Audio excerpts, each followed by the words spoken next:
This is Times Drive. I'm Kailash Menon, and this right here is a much anticipated Nissan Terrano.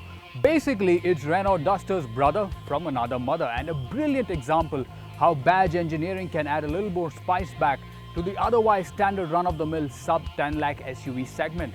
So here's the deal. We're going to drive it around Udaipur and tell you whether it's as good as the Duster or better.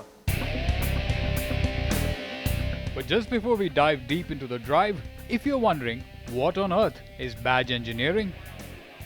Basically, it's the same car shared by two manufacturers. So they share the engine, the chassis, the platform. Just to throw in a few examples, a Nissan Micra gets a Renault Pulse, a Nissan Sunny gets a Renault Scala, and a Renault Duster gets this, the Terrano. Now, if you're wondering what the benefits are, well, it's cost efficient for the manufacturer because they don't have to spend a lot of money designing and engineering a car from scratch.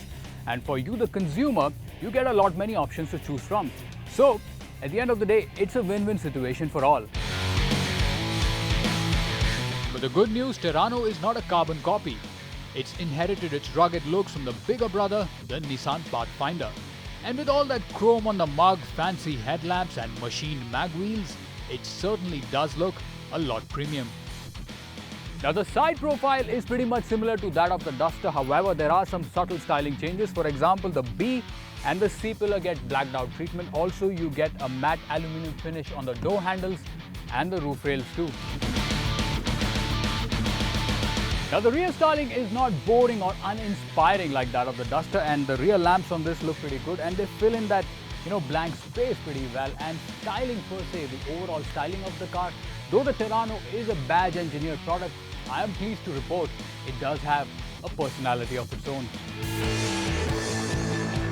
For the petrol purists, there is a 1.6 litre 103 bhp petrol engine on offer, and for those who desire a diesel, you get the staple 1.5 litre diesel in 84 bhp and 109 bhp power outputs.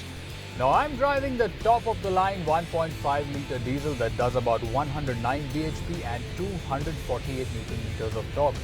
But unlike the 85 bhp version, the top of the line one gets a 6-speed manual gearbox, which is fun to play around with. Since the motor remains the same, it drives pretty much like the Duster. And with the engine tuned for mid-range performance, the torque makes its presence felt in the city and on the highway too. Now the Terrano does about 248 Newton meters at 2250 RPM, but the sweet spot really is from 2200 to about 3500 RPM, and once you slide past the 3500 RPM mark, the car starts to lose power and you really have to work the gears to keep the engine on the boil. But having said that, it has a pretty strong mid-range which will serve you well in the city. And on the slab straight highways of Udaipur, I opened up the Terrano and it was doing pretty well at even speeds above 170 kilometers. So it is pretty good. I mean, whether it's your city commute or your interstate trips, this car will fill in fine. The soft suspension setup soaks up all the bumps and the car rolls a bit when pushed hard. The NVH levels are also pretty similar. However, the Terrano sounds slightly silent.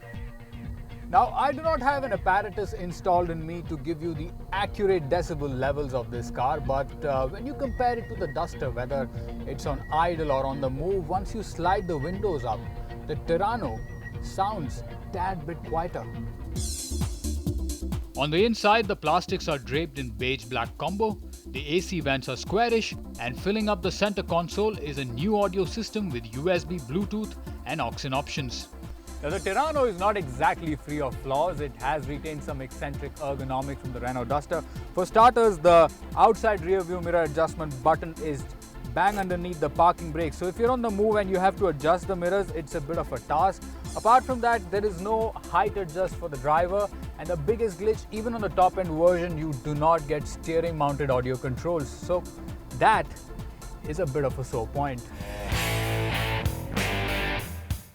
Driver airbags come in standard across all models, and the top end Terrano gets twin airbags, ABS and EBD.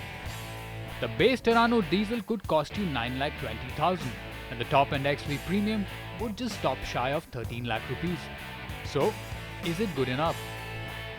So after driving around for a good 150 kilometers, here's the verdict. It drives pretty much like the Duster. It seats the same amount of people. The thing working for it though is the whole Pathfinder pedigree and the whole chrome front face, which makes it look a lot more premium and plush than the Duster. Now since this is a pre-launch test drive, we're really not sure about the sticker price, but unless I miss my guess, this should be dearer than the Duster by a good 50 to 60 grand. And if the folks at Nissan price it right, they have a winner on their hands.